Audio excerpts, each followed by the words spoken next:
All right, and happy Friday morning. Welcome to the Frustrating Friday edition of the BlogsOut show. I am your host, Jared, joined by my co-host and the host, co-host, creator of Fresh to Death Comics, B. Luke. Brian, how are you this morning? Just as frustrated with you. Computer problems. It's raining outside.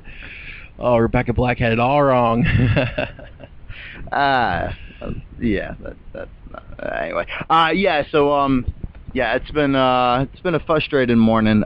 We got here a little after 8, and we've spent 45 minutes just playing around with the audio levels. So if this one sounds goofy, we apologize. Just, I don't know, computer problems. I'm sure you can relate. So we've got 10 minutes versus our typical half an hour roundtable fight. Brian, you're working 2 jobs right now, sir. I am working 2 jobs, yep. Where at? I'm working at a store called Party Time. Nice. Is it fun to work there? It's one of the funnest jobs I've had. You know, you're making balloons, you're helping people with these parties, and especially some of the weddings. Like, you help out making weddings and you hear what they're planning to do, and then you're like, I like that, don't like that, and so you kind of steal things from people, what they do, and go like, I'm not going to do that, I'm going to do this. So you tell people, I understand this is your wedding, but your colors are not good choices. No, never. Someone comes in, especially wedding people, they come in and they're like, our colors are purple and green, and it's got to be a Hulk purple, I guess old purple pants, that kind of purple, and the green's got to be a lime green. You can't argue with it. You're just like, all right, here's what we have, and but I see like things like they'll choose 2 colors. I'm like, that's a terrible color. Put that on the list of colors not to do. All right, so that's job number 1. Where's job number 2, sir? It's at an old place called McDonald's. Hey, all right. How is it? Right now I need some money. I need to buy some stuff, and it helps out, especially being a poor college kid. Especially with books. Over $100 for some books, and you're like, ugh. So absolutely, it helps out with that. Are the other books a good read? No, not at all. Nothing compared to reading a comic book. Right on. Speaking of comics, we're just going to transition from there. Nice. Well, we're almost done with July, so that means we're halfway done with 2011, and gone by so fast. That is true, actually. I think it's been a good 2011 so far. I think the quality of books are definitely up there. This is going to be a much longer recap of the past 6 months, but we're going to shorten it down, and then we'll continue it in our next Friday roundtable fight. Sadly, we are not joined by Hard to Impress Carl or anyone else. It's just the 2 of us. Carl is he's at some, I don't know, metal festival because he's a metalhead. So hopefully Carl is doing well and he's safe. So Brian, what's been some standout books for 2011 so far? Standout books. I think Avengers has done remarkable this past year with the whole Infinity Gauntlet. I mean, that's been really fantastic. Ultimate Spider-Man has been really good. The Flash has really blown me away, and like last year it was okay. It had some parts where usually at the end arc it was really good how it went. It was exciting. It only happened in the last arc, but recently, especially with the whole Flashpoint going on, it's been a one-trip ride, and I've loved it. And actually, and I agree with the beginning of Flash. I think with Jeff Johns writing it and Francis Manapul doing really fun, very energetic art, I will agree. The beginning of Flash was very, very good. I would almost put Flash as a low point for 2011 due to the delays in the book. It took so long. It was so delayed. I would say the last 4 issues. And it even kind of held up the excitement of Flashpoint, because you would have, prelude to Flashpoint as a header on these titles, and you're like, okay, what is Flashpoint? I want to be excited, but I'm waiting 2.5 months for the next issue of Flash to come out. Did that affect your reading of it? It didn't. I guess for me, because I'm so busy with school and whatnot, it was kind of frustrating. I'm like, hey, what's going on with Flashpoint? I'm really, really excited. Actually, I'm even more excited. I was just like, Flashpoint, come on, what is this all about? I'm really excited about it. And there was one month where the issue came out twice in the same month. Yeah, and so again, I mean that was more exciting as well. You're like, hey, didn't Flash come out the other day? All right, sure. And I mean, once Flashpoint #1 hit my eyes, it was worth the wait. And I think if I didn't read Flash, it wouldn't have helped. So okay. Flash was essential for Flashpoint. And wow. I'm not too sure if I agree if it's essential, maybe for DC fans or what have you, because I think a lot of people were not reading Flash, and again, in my opinion, because of its irregular schedule, I would say a lot more people are reading Flashpoint that were not reading Flash. A lot of even people who try to read both Marvel and DC, and even some just Marvel readers, jumped on Flashpoint after hearing such good reviews of it, and a lot of people said, do I have to read Flash? And after reading Flashpoint 1 and 2, I said, no, you don't have to. It's not required reading, but I think people who have really enjoyed Flashpoint have picked up those older issues of Flash, and we'll see. What's your thoughts on with the new DC universe? Not the reboot, but a new #1, the new renumbering. Jeff Johns is leaving Flash, yet Francis Manapul is staying on as artist and one of the writers. Are you still excited about that book? I am. I think because Jeff Johns, most of his stuff is always big climactic stuff, and I like Jeff Johns did a little bit of his detective work when because he works in the police department doing something, and that was really interesting reading. And you're like, hey, he does something besides being the Flash, and it was kind of like a mystery kind of thing. I enjoyed that, and I'm hoping maybe everything isn't just this big grandstand of end of the world stuff, and they just do a couple of meaningful stories. That's actually a very good point. That people don't think of mysteries when you think of the Flash, and so that's actually something I completely agree with you, and I'm actually pleasantly surprised with that point. You're absolutely right. There is no reason why Flash. There's no reason why he could not be more like Batman. Correct. In the sense where Batman supposedly is the world's greatest detective, and yet sadly we don't get a lot of those stories. We get a lot of him just fighting villains, and again, that's what I equate Flash with is okay, he's the fastest man alive. Who's his villain? Oh, someone else who's really fast. Yeah. And you're absolutely right. If they bring it back to what the character does, in his daytime, he's a forensic scientist, and if he's solving crimes, personally, I would be very excited to read that.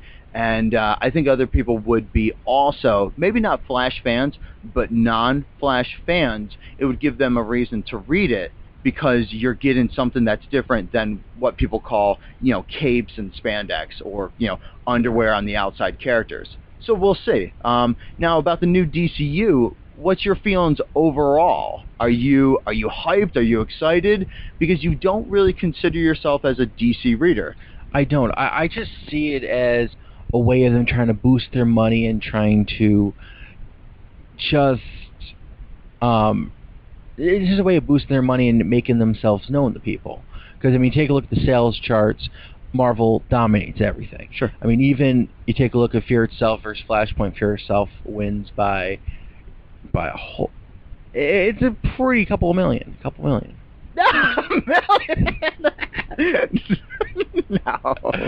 I forgot the numbers, but Fear Itself does win, and I just feel like maybe have bring some new books in, take some old books out, which maybe they're doing. Keep the numbering the same for some of it, because I don't know, I like it when it's consistent numbers. When I can have an arc like 1 through 60, I'm like, wow, I have 1 through 60 issues now. Like, oh, I have 1 through 10, 1 through 10, 1 through 10. I know, just for me as a collector, Wait, but Marvel's the one who does that all the time. Oh, and it frustrates me as well. That's Uncanny X-Men, for example. They're ending the arc there, and I'm like, wow, I've got all these issues, 1 through what are they at 520, something like that, and I'm like, now I'm gonna have to go back to number 1. Not. All right, that leads to another good point. we'll get into the DCU on another roundtable.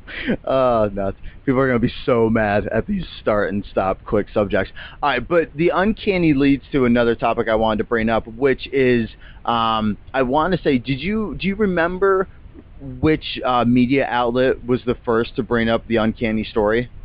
I don't know. I actually heard it here in the store. Okay. Yeah, I believe it was the Wall Street Journal, which is interesting, and it's something that again, we're going to get into more later. But it's interesting in how Marvel and DC especially, and a little bit of Image Comics, are really trying to work together with media outlets. We were talking earlier about, the death of Ultimate Spider-Man. How, sure, Marvel did say 7 months ago, 8 months before it happened, hey, this arc is called Death of Spider-Man. People were like, what? Death of Spider-Man?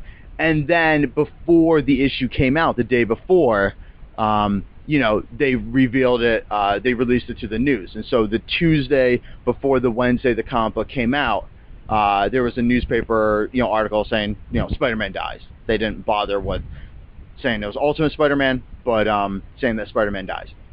And now policy for comic book companies is to be the first to reveal big news before their fans do, so that they get a jump on the story.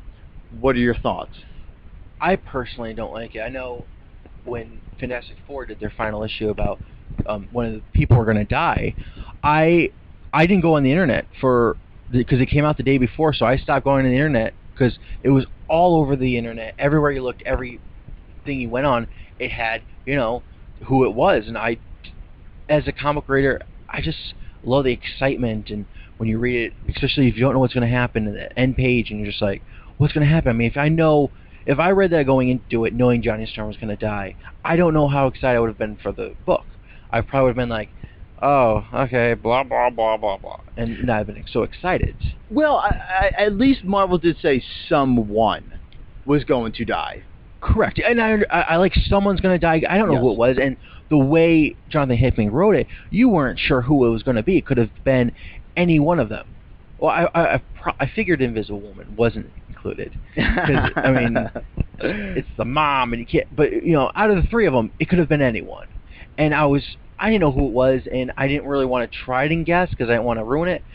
But I felt not knowing was a lot greater experience. I mean, after I read it, do a week later, you're like, hey, this person died. Maybe it's not so much big news anymore, but I know, as a reader, I feel I have, it's that excitement and joy. It's kind of like a movie. You go into the movies, and if someone I'll agree with for that. example, at work, someone told me how Harry Potter, he told me all the, everything that happens kind of thing. And, and I was just like, I went into the movie watching, and I was just like, oh, okay, that's going to happen. Oh, this happens next. And it wasn't as enjoyable. So for me, I didn't like Harry Potter because that kid ruined it for me. That's an absolutely great point. Gosh, that's a really good point, because you don't see Warner Brothers saying, hey, this is the end of Harry Potter. We wanted to have the exclusive so that it wasn't all over Twitter. We wanted to get a jump on the story, and we wanted to get some publicity. That's a phenomenally good example. The only problem is Harry Potter makes $8 bazillion, and comic books make a stack of 20s. So it's depressing. It's frustrating. Now, Fantastic Four, Spider-Man's on the team. Are you happy with that? I am. I think it, for me, I've read the old Spider-Man and the old Fantastic Four, and Spider-Man's always been a part of the Fantastic Four, and him and Johnny have always been friends. So when Johnny said, like, hey, I want Spider-Man taking my place, I don't know, it was kind of special inside. I mean, I think... Did you hurry up and write that note before he got killed? No, it was all you and your glimpsing through the issues. Hey monsters! I'm gonna die. Someone have a piece of pen and paper. Spider-Man, take my place. No, Reed Richards had him do it months before. Like, he has everyone do their will and testament, like a whole lot in time. He said in the first thing, he goes, "Yeah, I made everyone do it because you never know when someone's gonna die." If I ever get robbed, which will never happen because no one's going to rob a comic shop, but I'll make sure to hurry up and write a note. Or better yet, I'll record it, so it'll be all cool and sci-fi. No, I'm just being mean. No, FF is phenomenal, and I do like it. It's interesting because Spider-Man currently is appearing in, what, 4 books? 3. He's in four. Yeah. He's in both Avengers. Spider-Man. Yep. He's in New Avengers. He's in Avengers, and he's in FF. Yeah, it's a lot. It's a lot of work, and I mean, the thing is, everyone complains, "Oh, Spider-Man's on so many teams, it's ridiculous." But Wolverine, I think, is even worse.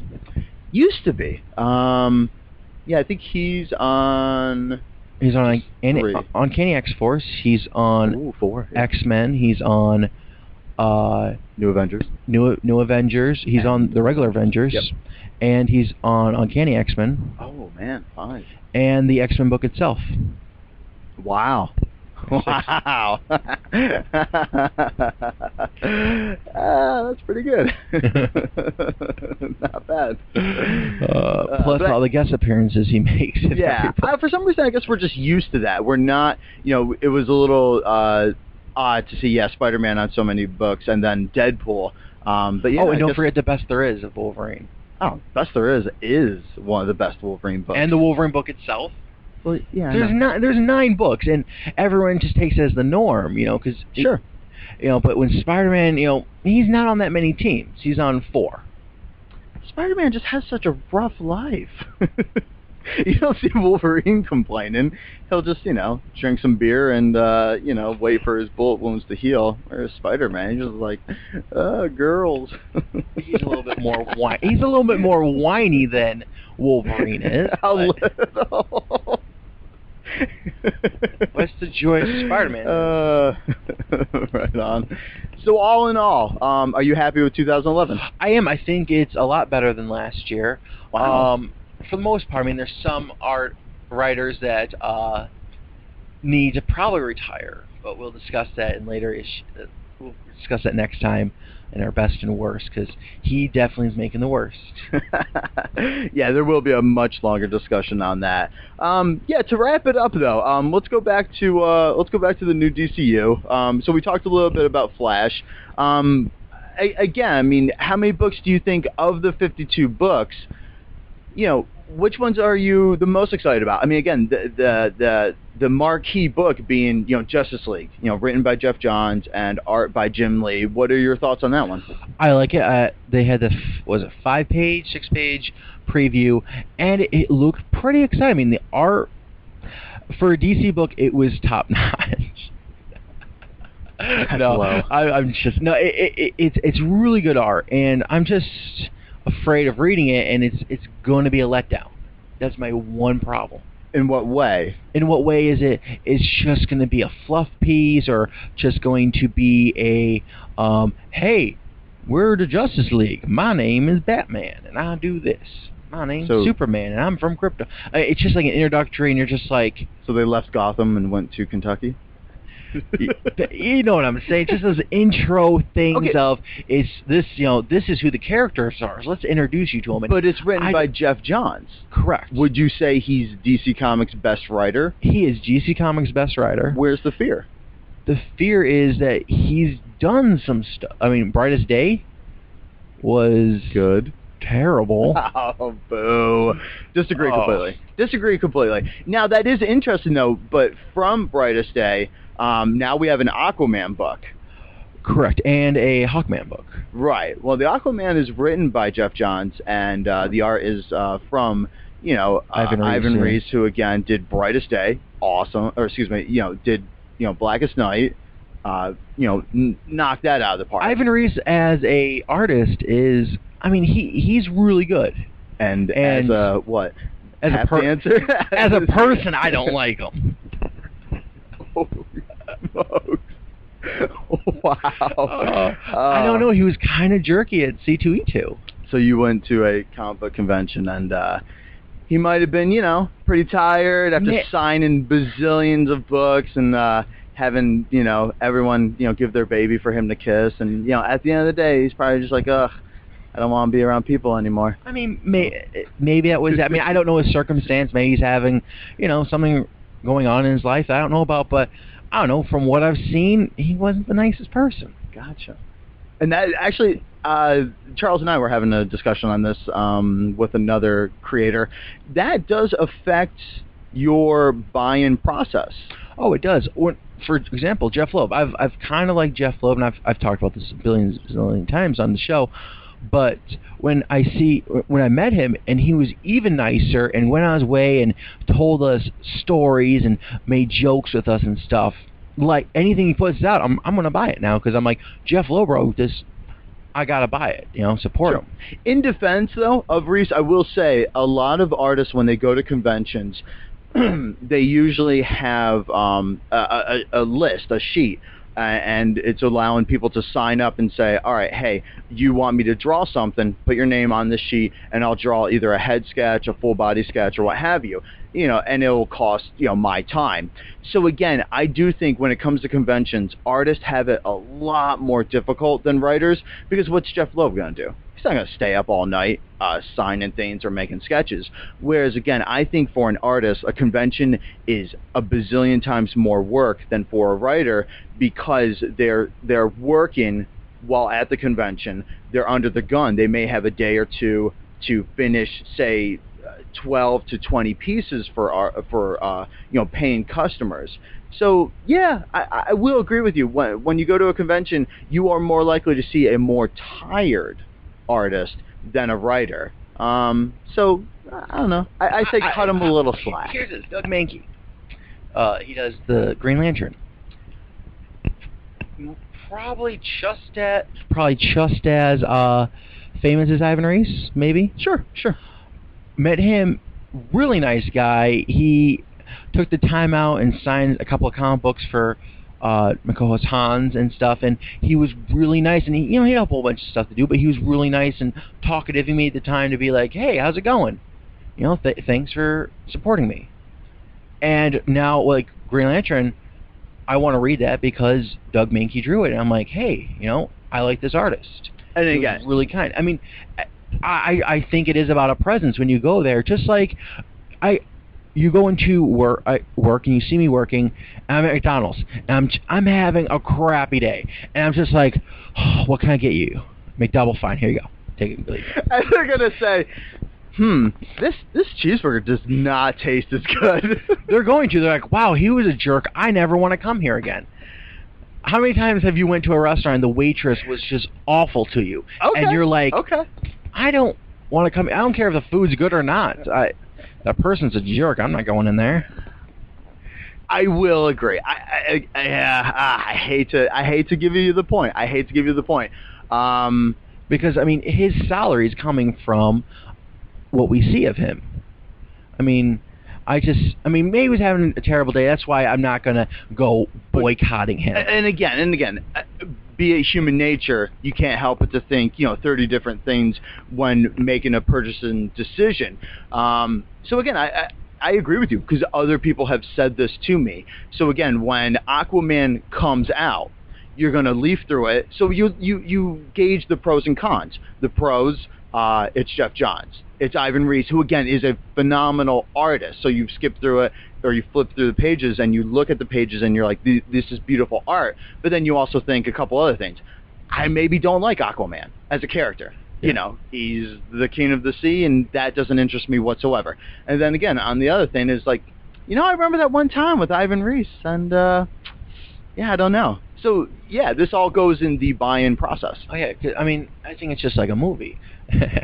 It's just like a movie. You go in there and you're just like, oh, Chris Evans, I like him or I don't like him. I mean, there's movies I don't see because I hate the actor.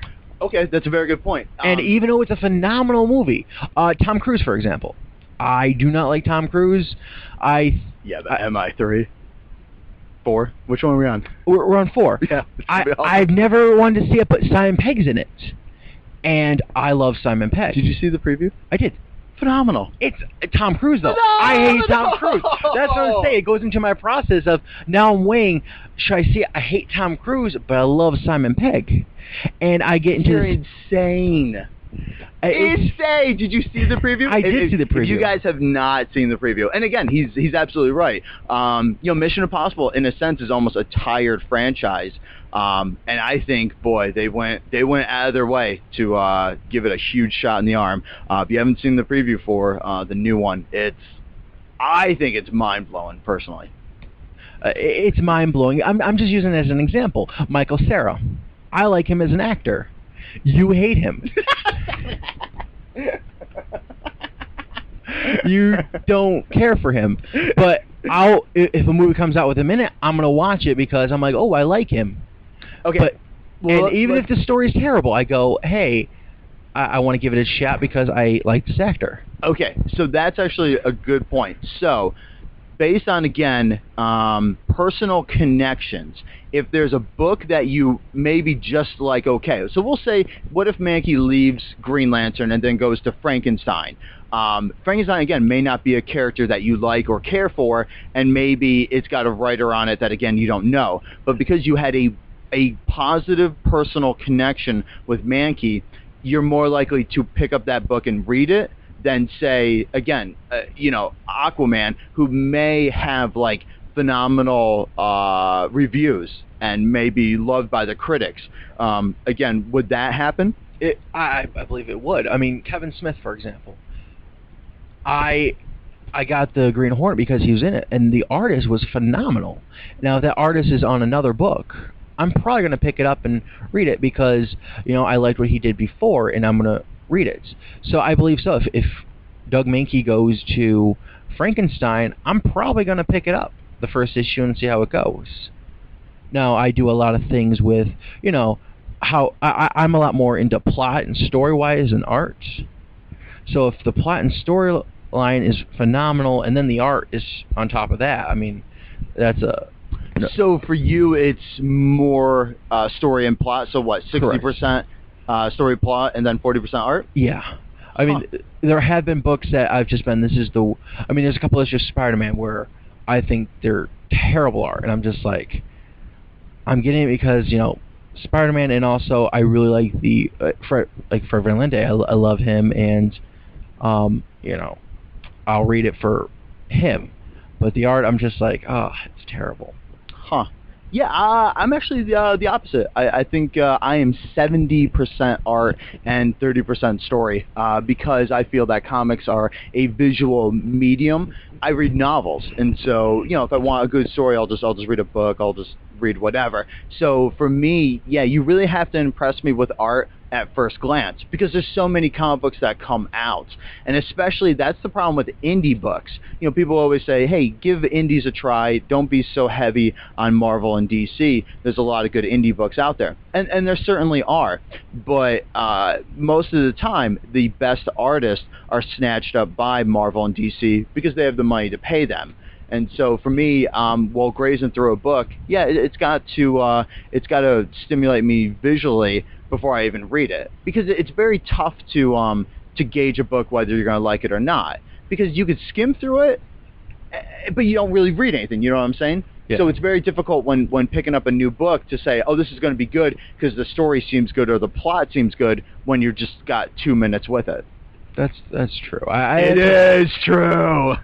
But in the same respect, I mean, there's a comic book Brilliant coming out. Sure.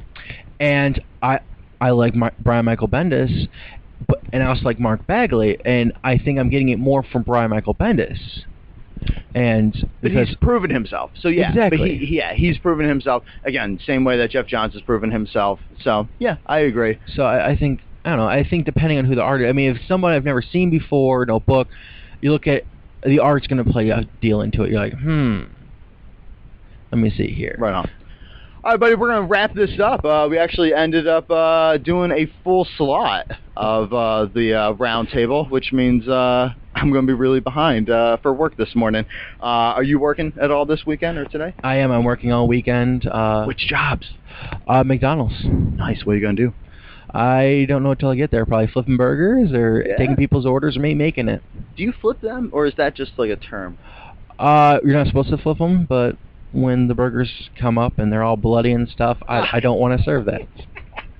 There's no blood in there. That's not real meat. It's 100% real beef. Is it really? That's what they tell me. Nice.